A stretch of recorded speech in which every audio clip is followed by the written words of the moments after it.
Welcome to devlog number 29 for Efficiency, the best to-do list app ever created. Today we worked on a bunch of wide-ranging systems, but the key ones basically being some development on the minigame, and then B, the boat traveling system, which has now been reworked from a boat traveling system to a campfire traveling system. Now that sentence may not make much sense, but I'm going to break it down in a second here. First off, we're going to start in the minigame. What did we do with the minigame today? Honestly, not that much, but we randomized the tiles that the bubbles will be appearing on. Now, what does that mean? It means that I basically just went in and moved a bunch of stuff around and tried to make it look random. Kind of successfully, kind of unsuccessfully. Depends on how you look at it. If we go into the minigame for script here and we go ahead and activate it, and then we look at all of the bubbles that are within the bubble holder, and I go ahead and activate them, you guys can see that now they're all scattered about. It's no longer a uniform square. It still looks incredibly ugly because the sprite is horrible, but it is no longer just a uniform box of bubbles,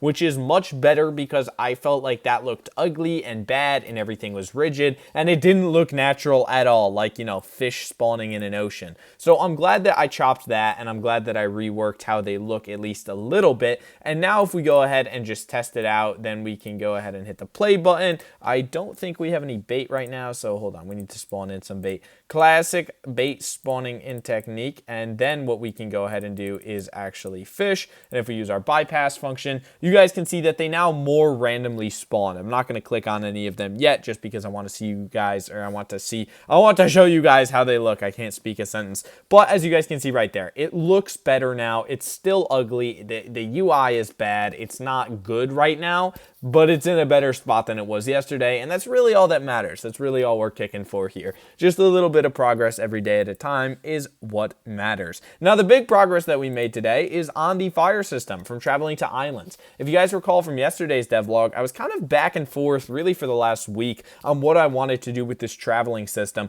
but I've finally nailed it down on what I want it to be, and it's going to incorporate both the custom character sprites and the fire sprites. Now, these are fire sprites that Colby just made for the game. They look amazing, and there are different ones for every single ocean. And basically how it works is when you click on the campfire, you will get the pop-up that you used to get when you clicked on the boat to the next island, except this one is, you know, a campfire. And it basically allows you to just show your pirate sitting on the island so that A, you can see your custom character, and B, it kind of explains how you're getting to the next island. Of like, all right, your dude's just kind of chilling here while you wait for you to complete all the quests, or even you could think of it like your dude is completing all the quests. I'm not sure how the lore is going to pan out quite yet, but I've got a little skip island button here, and as you guys can see right here, I put shadows on all of them just to make them look a little bit nice. Unfortunately, Colby informed me that fires don't cast shadows, which is just factually untrue,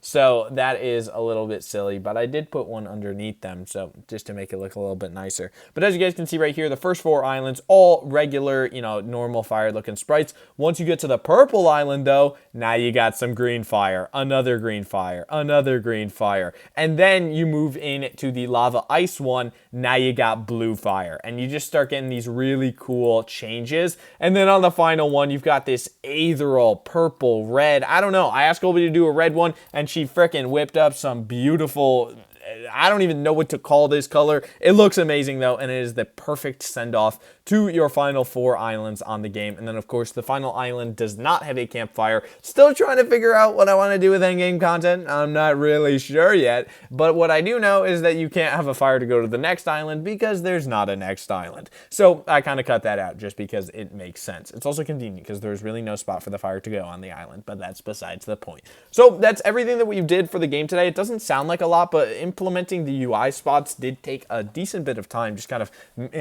I can't speak, just kind of manually keying in every single one of them. It takes a decent bit of time after a while, and of course Colby put in a ton of work on the fire sprites, so everyone say thank you to Colby for that.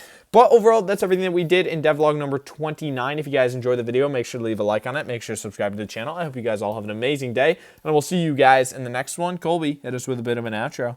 Goodbye.